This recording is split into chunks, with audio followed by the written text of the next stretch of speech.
بسم اللہ الرحمن الرحیم۔ السلام علیکم عزیز دوستو، اللہ سبحانہ و تعالیٰ نے نبی کریم صلی اللہ علیہ وآلہ وسلم کو 40 سال کی عمر میں نبوت و رسالت سے سرفراز فرمایا۔ نبوت سے نوازے جانے کے بعد آپ صلی اللہ علیہ وآلہ وسلم 13 سال تک مکہ مکرمہ میں رہے۔ یہ زمانہ آپ صلی اللہ علیہ وآلہ وسلم کی مکی زندگی کہلاتا ہے۔ آپ صلی اللہ علیہ وآلہ وسلم نے مکی زندگی میں 3 سال تک خفیہ طور پر اپنے قریبی لوگوں کے سامنے اسلام پیش کیا۔ پھر آپ صلی اللہ علیہ وآلہ وسلم نے 10 سال تک کھلم کھلا اشاعت اسلام کا کام کیا۔ اس کے بعد آپ صلی اللہ علیہ وآلہ وسلم یثرب ہجرت کر گئے۔ اشاعت اسلام کی وجہ سے کفار مکہ آپ صلی اللہ علیہ وآلہ وسلم کے جانی دشمن ہو گئے تھے۔ جو لوگ آپ صلی اللہ علیہ وآلہ وسلم کے دستے حق پرست پر اسلام کی بیعت کرتے رہے اور اسلام کی شعائیں پھیلتی رہیں، کفار و مشرکین کے غلیظ و غضب میں اضافہ ہوتا چلا گیا۔ وہ مسلمان جو کچھ حیثیت رکھتے تھے یا ان کا کوئی حامی و مددگار تھا، ان پر تو کفار و مشرکین اپنے غصے اور ظلم و جور کا اظہار کرنے سے قاصر و عاجز تھے، مگر جو مسلمان غریب و نادار تھے ان کا کوئی حامی و مددگار نہ تھا اور نہ ہی وہ خود کوئی خاندانی یا قبائلی حیثیت رکھتے تھے۔ ان غریب و نادار مسلمانوں پر کفار و مشرکین نے ظلم و ستم کا لامتناہی سلسلہ شروع کر دیا۔ اب کفار مکہ نے ان مسلمانوں کو طرح طرح سے پریشان کیا اور ستایا، مگر ان کے ایمان میں دن بدن اضافہ ہی ہوتا رہا۔ دوسری طرف نبی کریم صلی اللہ علیہ وآلہ وسلم کے دادا اور پھر چچا ابو طالب قریش کی نظر میں بڑے شرف و اعزاز کے مالک تھے اور آپ صلی اللہ علیہ وآلہ وسلم کی خاندانی اور قبائلی وجاہت و اہمیت بھی سب کے نزدیک مسلم تھی۔ اس لیے آپ صلی اللہ علیہ وآلہ وسلم پر حملہ آور ہونا ایک بڑی جنگ کو دعوت دینا تھا۔ اس لیے کچھ لوگ آپ صلی اللہ علیہ وآلہ وسلم کو تکلیف اور نقصان پہنچانے سے گریز کرتے تھے، مگر اس کے باوجود بھی بہت سے بد نصیبوں نے نبی اکرم صلی اللہ علیہ وآلہ وسلم کو طرح طرح سے ستایا اور آپ صلی اللہ علیہ وآلہ وسلم کو مختلف مصائب و آلام سے دوچار ہونا پڑا۔ معزز خواتین و حضرات، اس ویڈیو میں ہم آپ صلی اللہ علیہ وآلہ وسلم کی مکی زندگی میں پیش آنے والے مصائب و آلام میں سے چند ایک کا ذکر کریں گے۔ نمبر 1، کفار کا نبی کریم صلی اللہ علیہ وآلہ وسلم کو ساحر و کاہن کہنا۔ جب تک نبی کریم صلی اللہ علیہ وآلہ وسلم نے اپنی نبوت و رسالت کا اعلان نہیں کیا تھا، اس وقت تک آپ صلی اللہ علیہ وآلہ وسلم مکہ میں ایک عقل مند و دانشور، امین و صادق اور اچھے انسان سے جانے جاتے تھے۔ لیکن جب آپ صلی اللہ علیہ وآلہ وسلم نے اپنی نبوت کا اعلان کیا تو لوگوں نے آپ صلی اللہ علیہ وآلہ وسلم کو جادوگر اور کاہن و ساحر جیسے معیوب لقب سے مشہور کرنے کی کوشش کی تاکہ لوگ آپ صلی اللہ علیہ وآلہ وسلم کے قریب نہ آئیں اور آپ صلی اللہ علیہ وآلہ وسلم کی باتیں نہ سنیں، مگر اللہ نے جن کے دلوں کو ایمان کی روشنی سے منور کرنے کا فیصلہ کر لیا تھا، ان حضرات کو اس کا کوئی اثر نہیں ہوا، بلکہ تکلیف و مشقت برداشت کر کے آپ صلی اللہ علیہ وآلہ وسلم کے پاس تشریف لاتے تھے اور جلوہ انوار ربانی سے اپنے قلوب کو منور کر کے جاتے تھے۔ نمبر 2، معجزات رسول کا انکار کرنا۔ کفار و مشرکین جب نبی کریم صلی اللہ علیہ وآلہ وسلم کے کسی معجزہ کا مشاہدہ کرتے تو اسے قبول کرنے کی بجائے یہ کہتے کہ یہ ایک جادو ہے جو ابھی ختم ہو جائے گا۔ چنانچہ اللہ تعالیٰ کا ارشاد ہے، اگر کوئی معجزہ دیکھتے ہیں تو ٹال دیتے ہیں اور کہتے ہیں کہ یہ جادو ہے جو ابھی ختم ہوا جاتا ہے، یعنی یہ جادو کا اثر ہے جو دیر تک نہیں چلا کرتا، خود ہی گزر جائے گا اور ختم ہو جائے گا۔ اور ایک دوسری جگہ ارشاد خداوندی ہے، اور ان کفار نے اس بات پر تعجب کیا کہ ان کے پاس انہی میں سے، یعنی جو ان کی طرح بشر ہے، ایک پیغمبر ڈرانے والا آ گیا۔ معزز حضرات، تعجب کی وجہ یہ تھی کہ وہ اپنی جہالت سے بشریت کو نبوت کے منافی سمجھتے تھے اور اس انکار رسالت میں یہاں تک پہنچ گئے کہ آپ صلی اللہ علیہ وآلہ وسلم کے معجزات اور دعوی نبوت کے بارے میں کہنے لگے کہ نعوذ باللہ یہ شخص خوار کے عادت کے معاملہ میں ساحر اور دعوی نبوت کے معاملے میں کذاب ہے، نعوذ باللہ۔ حضرت ابو ذر غفاری رضی اللہ تعالی عنہ اپنے بھائی انیس کی زیارت مکہ اور اللہ کے رسول صلی اللہ علیہ وآلہ وسلم سے ملاقات کی کہانی بیان کرتے ہوئے فرماتے ہیں کہ میں نے اس سے پوچھا تم نے مکہ میں کیا کیا؟ انہوں نے جواب دیا کہ میں نے مکہ میں ایک ایسے شخص یعنی محمد صلی اللہ علیہ وآلہ وسلم کو دیکھا ہے اور ان سے ملاقات کی جو تمہارے دین پر ہے۔ اس سے اس بات کا یقین ہے کہ اللہ نے اسے رسول بنا کر بھیجا ہے۔ میں نے پوچھا ان کے بارے میں لوگوں کا کیا خیال ہے؟ انہوں نے فرمایا لوگ کہتے ہیں کہ وہ شاعر، کاہن اور ساحر ہے، جبکہ انیس خود ایک شاعر تھے۔ انیس نے کہا میں نے کاہنوں کی بات سنی ہے مگر اس کا کلام کاہنوں کی بات سے نہیں ہے۔ میں نے ان کے کلام کو شیر کے بحروں پر پرکھا تو وہ کسی کی زبان پر میرے بعد نہیں چڑھے گا شیر کی طرح، خدا کی قسم وہ سچا ہے اور لوگ جھوٹے ہیں۔ کفار مکہ کا رسول اللہ صلی اللہ علیہ وآلہ وسلم کو مجنون و دیوانہ کہنا۔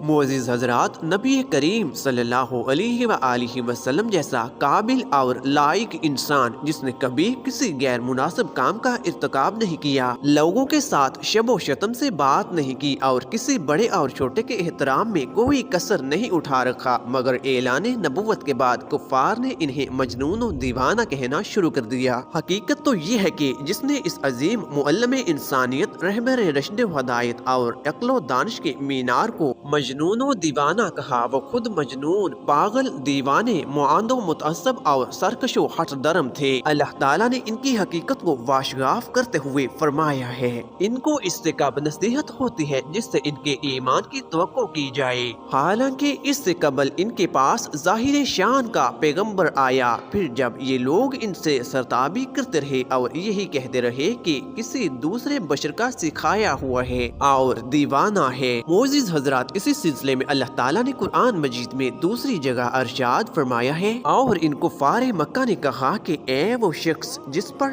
اس کے دعویٰ کے مطابق قرآن نازل کیا گیا ہے تم نعوذ باللہ مجنون ہو اور نبوت کا غلط دعویٰ کرتے ہو۔ روایت میں ہے کہ زماد رضی اللہ تعالیٰ عنہ مکہ مکرمہ آئے، ان کا تعلق قبیلہ آشنو سے ہے، جنوں اور آسیب وغیرہ کا جھاڑ پھونک کیا کرتے تھے۔ انہوں نے مکہ کے چند بے وقوف لوگوں کو یہ کہتے ہوئے سنا کہ محمد صلی اللہ علیہ وآلہ وسلم مجنون ہے تو انہوں نے کہا کہ میں اس شخص کو دیکھوں شاید اللہ ان کو میرے ہاتھ سے شفا عطا فرمائے۔ وہ فرماتے ہیں کہ انہوں نے ان سے ملاقات کی اور کہا اے محمد صلی اللہ علیہ وآلہ وسلم میں جنون کو جارتا ہوں اور اللہ تعالیٰ میرے ہاتھ سے جس کو چاہتا ہے شفا دیتا ہے، تو کیا آپ صلی اللہ علیہ وآلہ وسلم کی خواہش ہے کہ جڑوائیں؟ پھر اللہ کے رسول صلی اللہ علیہ وآلہ وسلم نے فرمایا سب تعریفیں اللہ کے لیے ہیں، ہم اسی ذات کی تعریف میں رطب اللسان ہیں اور اسی سے مدد طلب کرتے ہیں۔ جسے اللہ ہدایت دے اسے کوئی گمراہ نہیں کر سکتا اور جسے اللہ گمراہ کر دے اسے کوئی ہدایت نہیں دے سکتا۔ میں شہادت دیتا ہوں کہ اللہ کے سوا کوئی معبود نہیں، وہ یکتا ہے اور اس کا کوئی ساجی نہیں اور محمد اس کے بندے اور رسول ہیں۔ اب حمد و شہادتین کے بعد جو چاہو کہو۔ وہ فرماتے ہیں کہ انہوں نے کہا کہ آپ صلی اللہ علیہ وآلہ وسلم اپنے ان کلمات کو پھر سے کہیں۔ چنانچہ رسول اللہ صلی اللہ علیہ وآلہ وسلم نے ان کلمات کو 3 بار ان کے سامنے دہرایا۔ راوی کہتے ہیں کہ انہوں نے فرمایا میں نے کاہنوں کی باتیں، جادوگروں کے اقوال اور شعراء کے اشعار سنے ہیں مگر میں نے آپ صلی اللہ علیہ وآلہ وسلم کے ان کلمات کے مثل نہیں سنا۔ یہ کلمات تو دریائے بلاغت کی تہ تک پہنچ گئے ہیں۔ پھر زماد نے کہا اپنا ہاتھ لائیے میں اسلام کی بیعت کرتا ہوں۔ وہ فرماتے ہیں کہ پھر انہوں نے بیعت کی۔ پھر اللہ کے رسول صلی اللہ علیہ وآلہ وسلم نے فرمایا اور میں تمہاری قوم کی بھی بیعت لیتا ہوں۔ انہوں نے کہا ہاں میری قوم کی طرف سے بھی۔ بازار ذوالمجاز میں آپ صلی اللہ علیہ وآلہ وسلم پر ابو لہب کی سنگ باری۔ معزز خواتین و حضرات، طارق بن عبداللہ محاربی رضی اللہ تعالیٰ عنہ فرماتے ہیں میں نے اللہ کے رسول صلی اللہ علیہ وآلہ وسلم کو بازار ذوالمجاز میں دیکھا۔ جبکہ میں خرید و فروخت میں مشغول تھا۔ آپ صلی اللہ علیہ وآلہ وسلم سرخ جبہ زیب تن کیے ہوئے تھے اور بلند آواز سے یہ فرما رہے تھے، اے لوگو لا الہ الا اللہ کہو فلاح پاؤ گے۔ ایک شخص آپ کے پیچھے پیچھے پتھر مارتا جاتا تھا، جس سے آپ صلی اللہ علیہ وآلہ وسلم کی پنڈلی اور ایڑی خون آلود ہو گئے۔ وہ شخص ساتھ ساتھ یہ بھی کہتا جاتا تھا، اے لوگو اس کی بات نہ سننا، یہ جھوٹا ہے۔ محاربی رضی اللہ تعالیٰ عنہ فرماتے ہیں کہ میں نے ان سے پوچھا کہ یہ شخص یعنی آپ صلی اللہ علیہ وآلہ وسلم کون ہیں؟ لوگوں نے جواب دیا، یہ لڑکا بنی عبد المطلب سے ہے۔ پھر میں نے پوچھا، وہ شخص کون ہے جو اس کا پیچھا کر رہا ہے اور پتھر مار رہا ہے؟ لوگوں نے جواب دیا، یہ آپ صلی اللہ علیہ وآلہ وسلم کا چچا عبد العزیٰ یعنی ابو لہب ہے۔ بازار ذوالمجاز میں آپ صلی اللہ علیہ وآلہ وسلم پر ابو جہل کا مٹی پھینکنا۔ بنو مالک بن کنانہ کے ایک شیخ کہتے ہیں کہ میں نے رسول اللہ صلی اللہ علیہ وآلہ وسلم کو بازار ذوالمجاز میں دیکھا کہ یہ فرماتے تھے، اے لوگو لا الہ الا اللہ کہو فلاح پاؤ گے۔ راوی فرماتے ہیں کہ ابو جہل آپ صلی اللہ علیہ وآلہ وسلم پر مٹی پھینکتا تھا اور یہ کہتا تھا، اے لوگو خیال رکھنا یہ شخص تم کو تمہارے دین کے حوالے سے دھوکہ نہ دے دے، کیونکہ اس کا ارادہ ہے کہ تم لات و عزا کو چھوڑ دو، جبکہ رسول اللہ صلی اللہ علیہ وآلہ وسلم اس کی طرف ذرا برابر بھی التفات نہیں فرماتے تھے۔ کفار کا اونٹ کی اوجڑی آپ صلی اللہ علیہ وآلہ وسلم کی پشت پر ڈالنا۔ معزز حضرات، ایک دفعہ نبی کریم صلی اللہ علیہ وآلہ وسلم کعبہ شریف کے پاس نماز ادا کر رہے تھے اور ابو جہل اور اس کے ساتھی بھی وہاں بیٹھے تھے۔ ان میں سے بعض نے بعض سے کہا، تم میں سے کون ہے جو فلاں قبیلے کی اونٹنی کی اوجڑی لائے اور جب محمد صلی اللہ علیہ وآلہ وسلم سجدے میں جائیں تو وہ اسے اس کی پشت پر رکھ دیں؟ عقبہ بن ابی معیط جو نہایت ہی بدبخت شکیل قلب اور ملعون تھا، وہاں سے اٹھا اور اوجڑی لے کر آیا۔ پھر وہ آپ صلی اللہ علیہ وآلہ وسلم کے سجدہ کرنے کا انتظار کرنے لگا۔ جب آپ صلی اللہ علیہ وآلہ وسلم نے سجدہ کے لیے اپنے چہرہ مبارک کو زمین بوس کیا تو اس نالائق نے اس اوجڑی کو آپ صلی اللہ علیہ وآلہ وسلم کی پیٹھ مبارک پر کندھوں کے درمیان رکھ دیا۔ آپ صلی اللہ علیہ وآلہ وسلم اٹھ نہیں پا رہے تھے اور سجدہ ہی کی حالت میں رہے۔ دوسری طرف ابو جہل اور اس کے بے غیرت ساتھی سب کے سب ہنسنے اور ٹھٹھا مارنے لگے۔ حضرت عبداللہ بن مسعود رضی اللہ تعالی عنہ یہ سب کچھ دیکھ رہے تھے، مگر اپنی کمزوری اور ضعف اور ان ظالموں کے خوف سے رسول خدا صلی اللہ علیہ وآلہ وسلم کا دفاع کرنے سے عاجز تھے۔ پھر آپ صلی اللہ علیہ وآلہ وسلم کی لخت جگر حضرت فاطمہ رضی اللہ تعالی عنہ آئیں اور اوجڑی کو آپ صلی اللہ علیہ وآلہ وسلم کی پشت مبارک سے ہٹایا۔ کفار مکہ کا رسول اللہ صلی اللہ علیہ وآلہ وسلم کے قتل کے لیے سودے بازی کی ناکام کوشش کرنا۔ معزز حضرات، کفار قریش نے محمد صلی اللہ علیہ وآلہ وسلم کو قتل کرنے کے لیے سودے بازی کی بھی کوشش کی۔ کفار نے چاہا کہ عمارہ بن ولید کو ابو طالب کے سپرد کر دیں اور اس کے عوض ابو طالب محمد صلی اللہ علیہ وآلہ وسلم کو ان کے حوالے کر دیں تاکہ وہ آپ صلی اللہ علیہ وآلہ وسلم کو قتل کر دیں۔ چنانچہ کفار قریش نے ابو طالب کی خدمت میں عرض کیا، اے ابو طالب، یہ عمارہ قریش کا سب سے بانکا اور خوبصورت نوجوان ہے، آپ اسے لے لیں، اس کی دیت اور نصرت کے آپ حقدار ہوں گے، آپ اسے اپنا لڑکا بنا لیں، یہ آپ کا ہوگا، اور اپنے اس بھتیجے کو ہمارے حوالے کر دیں جس نے آپ کے آباء و اجداد کے دین کی مخالفت کی ہے اور آپ کی قوم کا شیرازہ منتشر کر رکھا ہے اور ان کی عقلوں کو حماقت سے دوچار بتلاتا ہے، ہم اسے قتل کر دیں گے، بس یہ ایک آدمی کے بدلے ایک آدمی کا حساب ہے۔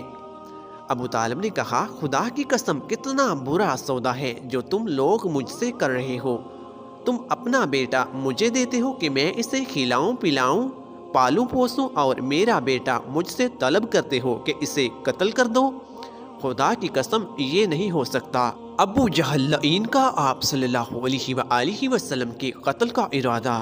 معزز حضرات، ایک دن ابو جہل نے قریشیوں سے مخاطب ہو کر کہا کہ محمد صلی اللہ علیہ وآلہ وسلم ہمارے دین میں عیب نکالتا ہے، ہمارے آباء و اجداد اور معبودوں کی توہین کرتا ہے، اس لیے میں اللہ سے عہد کرتا ہوں کہ کل ایک بھاری پتھر لے کر بیٹھوں گا اور جب وہ سجدہ کرے گا تو اسی پتھر سے اس کا سر کچل دوں گا۔ جب صبح ہوئی تو وہ ویسا ہی پتھر جیسا کہ اس نے بیان کیا تھا لے کر انتظار میں بیٹھ گیا۔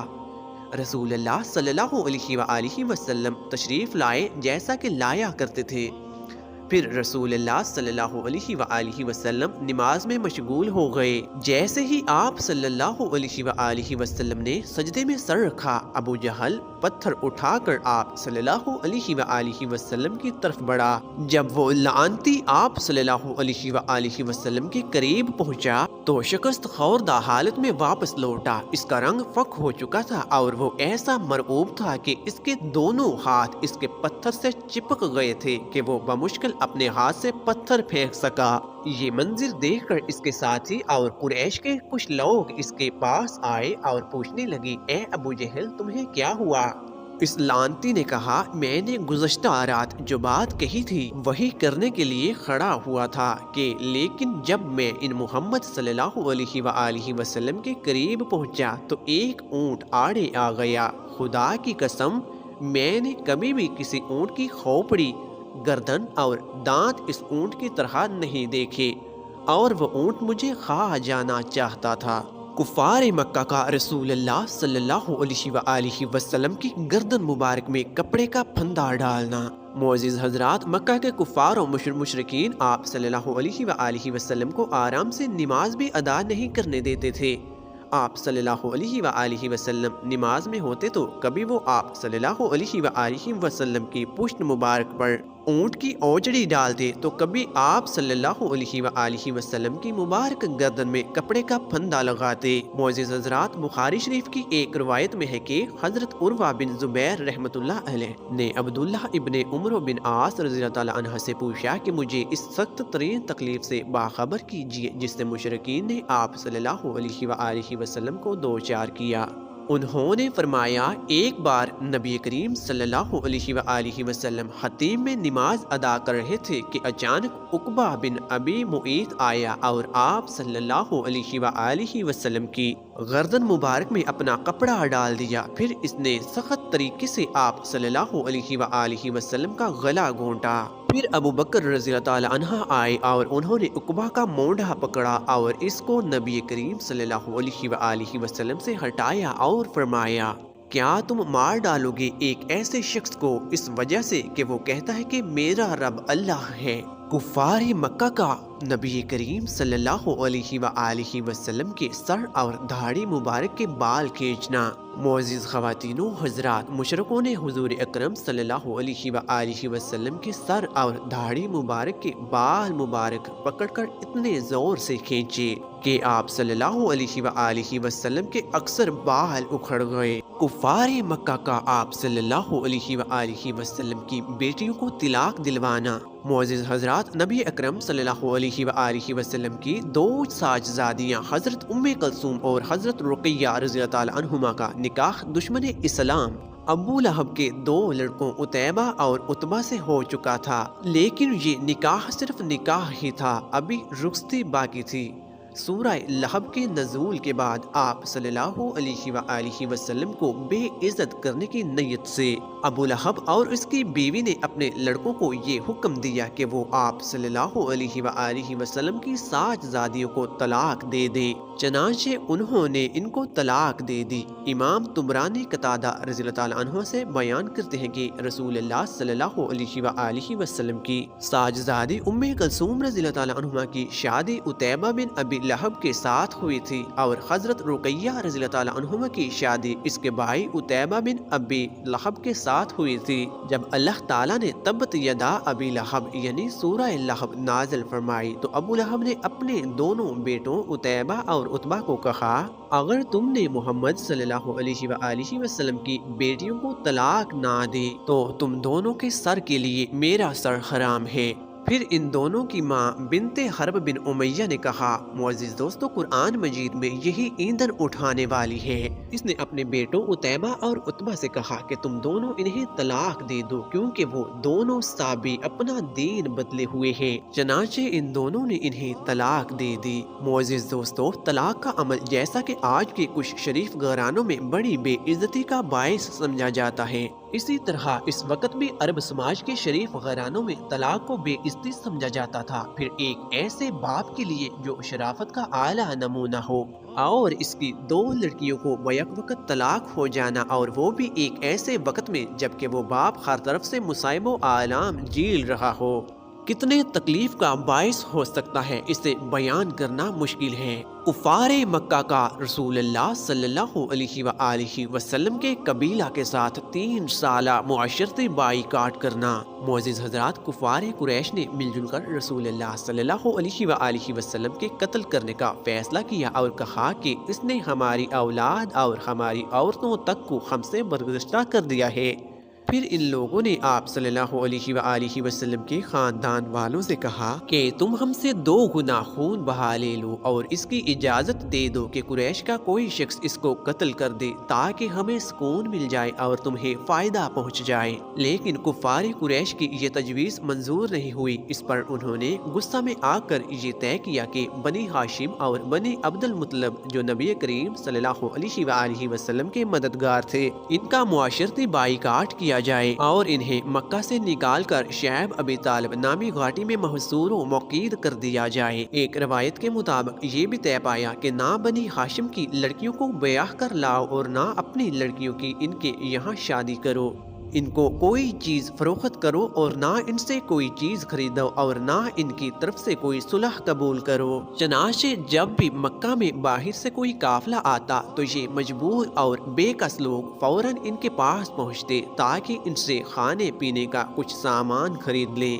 مگر جب بھی ایسا ہوتا تو فوراً وہاں ابو لہب پہنچ جاتا اور کہتا کہ دام اتنے بڑھا دو کہ وہ تم سے کچھ نہ خرید سکیں، اور پھر تاجر کی طرف سے ایسا ہی ہوتا، لہٰذا لوگ مایوس ہو کر اپنے بچوں کے پاس واپس خالی ہاتھ لوٹ جاتے، جو بھوک سے بے تاب تڑپتے اور بلکتے ہوتے تھے، اور ان کو خالی ہاتھ دیکھ کر وہ بچے سسک سسک کر رونے لگتے تھے۔ معزز حضرات، اس گھاٹی میں مسلمانوں نے بڑا سخت وقت گزارا تھا۔ قریش کے بائیکاٹ کی وجہ سے ان کو کھانے پینے کی کوئی چیز نہیں ملتی تھی، لوگ بھوک سے بے حال ہو گئے تھے، یہاں تک کہ گھاس پھوس، درختوں کے پتے اور چمڑے کھا کھا کر گزارا کرنے لگے۔ یہ سلسلہ مستقل 3 سالوں تک جاری رہا، لیکن آپ صلی اللہ علیہ وآلہ وسلم کے قبیلے نے کسی صورت آپ کا ساتھ چھوڑنا پسند نہیں کیا تھا۔ رسول اللہ صلی اللہ علیہ وآلہ وسلم پر اہل طائف کا ظلم و ستم۔ ابو طالب کی وفات کے بعد نبی کریم صلی اللہ علیہ وآلہ وسلم نے شوال 10 نبوی میں اپنے آزاد کردہ غلام زید بن حارثہ کی معیت میں ثقیف سے مدد کی التماس کے لیے طائف کا پیدل سفر کیا۔ امید تھی کہ اللہ کے جس پیغام کے ساتھ آپ صلی اللہ علیہ وآلہ وسلم ان کے پاس آئے ہیں، اہل طائف اسے قبول کریں گے، لیکن جب آپ صلی اللہ علیہ وآلہ وسلم طائف پہنچے تو ثقیف کے 3 سرداران ایدیالیل، مسعود اور حبیب سے ملاقات کا ارادہ کیا۔ یہ تینوں آپس میں بائی تھے۔ آپ صلی اللہ علیہ وآلہ وسلم ان کے پاس بیٹھے اور اسلام کے لیے مدد کرنے اور آپ صلی اللہ علیہ وآلہ وسلم کی قوم میں سے جو آپ صلی اللہ علیہ وآلہ وسلم کی مخالفت کرے اس کے خلاف خود کی مدد کرنے کے حوالے سے گفتگو کی۔ نبی اکرم صلی اللہ علیہ وآلہ وسلم کی بات سن کر سرداران ثقیف نے نہایت ہی غیر سنجیدہ جوابات دیے۔ ایک نے کہا، وہ کعبہ کا غلاف پھاڑے گا اگر اللہ نے تمہیں رسول بنایا ہو، یعنی اگر تم نبی ہو تو اللہ مجھے غارت کرے۔ دوسرے نے کہا، کیا اللہ تعالیٰ کو تمہارے علاوہ کوئی اور نہیں ملا جسے وہ بھیجے؟ تیسرے نے کہا، بخدا میں تم سے کبھی بات نہیں کر سکتا، اگر تم سچ مچ اللہ کے نبی ہو جیسا کہ تم کہتے ہو تو تمہاری بات میرے لیے رد کرنا انتہائی خطرناک ہے، اور اگر تم اللہ پر جھوٹ گڑتے ہو تو پھر مجھے تم سے بات نہیں کرنی۔ معزز حضرات، ثقیف سے نا امید ہو کر رسول اللہ صلی اللہ علیہ وآلہ وسلم وہاں سے کھڑے ہوئے اور ان سے کہا، تم لوگوں نے جو کچھ کیا بہرحال اسے خفیہ ہی رکھنا۔ لیکن جب آپ صلی اللہ علیہ وآلہ وسلم نے وہاں سے واپسی کا ارادہ کیا تو ان سرداروں نے اپنے غلاموں اور اوباشوں کو شہ دے دی۔ انہوں نے آپ صلی اللہ علیہ وآلہ وسلم کو تکلیفیں دی، تالیاں بجائیں اور شور مچائے، یہاں تک کہ لوگوں کی بھیڑ جمع ہو گئی۔ آپ صلی اللہ علیہ وآلہ وسلم کے راستے کے دونوں کنارے لوگوں کی لائن لگ گئی۔ وہاں سے گزرتے وقت جو ہی اللہ کے رسول صلی اللہ علیہ وآلہ وسلم ایک قدم اٹھاتے تو وہ آپ صلی اللہ علیہ وآلہ وسلم کے قدموں پر پتھر مارتے، یہاں تک کہ آپ صلی اللہ علیہ وآلہ وسلم کے گھٹنے چور ہو گئے، پنڈلیاں غائل ہو گئیں اور جوتے خون آلود ہو گئے۔ جب آپ صلی اللہ علیہ وآلہ وسلم کو پتھر لگتا تو آپ صلی اللہ علیہ وآلہ وسلم زمین پر بیٹھ جاتے اور وہ اوباش اور خرمان نصیب آپ صلی اللہ علیہ وآلہ وسلم کے بازو پکڑ کر اٹھاتے، اور جب آپ صلی اللہ علیہ وآلہ وسلم چلنا شروع کرتے تو وہ پتھر مارتے اور ہنستے تھے۔ زید بن حارثہ رضی اللہ تعالی عنہ آپ کو خود ڈھال بن کر بچاتے تھے، یہاں تک کہ ان کا سر بھی زخمی ہو گیا۔ آپ صلی اللہ علیہ وآلہ وسلم کسی طرح ابنائے ربیع کے باغ میں پہنچے، تھوڑی دیر بعد وہاں سے رخصت ہوئے۔ پھر آگے کیا ہوا نبی کریم صلی اللہ علیہ وآلہ وسلم کی مبارک زبان میں ہی ملاحظہ فرمائیے۔ آپ صلی اللہ علیہ وآلہ وسلم نے فرمایا، میں غم سے نڈال اپنے رخ پر چل پڑا اور مجھے قرن ثعلب میں ہی جا کر افاقہ ہوا۔ جب میں نے اپنا سر اٹھایا تو اچانک دیکھا کہ بادل کا ایک ٹکڑا میرے اوپر سایہ فگن ہے۔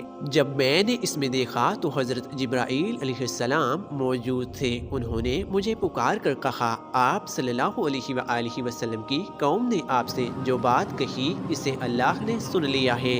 اب اللہ نے آپ کے پاس پہاڑوں کا فرشتہ بھیجا ہے تاکہ آپ ان کے بارے میں جو حکم چاہے اس فرشتہ کو دے۔ پھر پہاڑ کے فرشتے نے مجھے آواز دی، سلام کیا اور پھر کہا، اے محمد صلی اللہ علیہ وسلم، ان کے حوالے سے آپ جو چاہیں حکم دیں۔ اگر آپ چاہیں کہ میں انہیں ان دو پہاڑوں کے درمیان کچل دوں تو یہی ہوگا۔ لیکن نبی کریم صلی اللہ علیہ وآلہ وسلم نے فرمایا، نہیں، بلکہ مجھے امید ہے کہ اللہ ان کی پشتوں سے ایسی نسل پیدا کریں گے جو صرف ایک اللہ کی عبادت کرے گی اور اس کے ساتھ کسی کو شریک نہیں ٹھہرائے گی۔ کفار مکہ کا دارالندوہ میں رسول اللہ صلی اللہ علیہ وآلہ وسلم کو قتل کرنے کا ناکام منصوبہ اور رسول اللہ صلی اللہ علیہ وآلہ وسلم کی صحابہ اکرام کو ہجرت کرنے کا حکم۔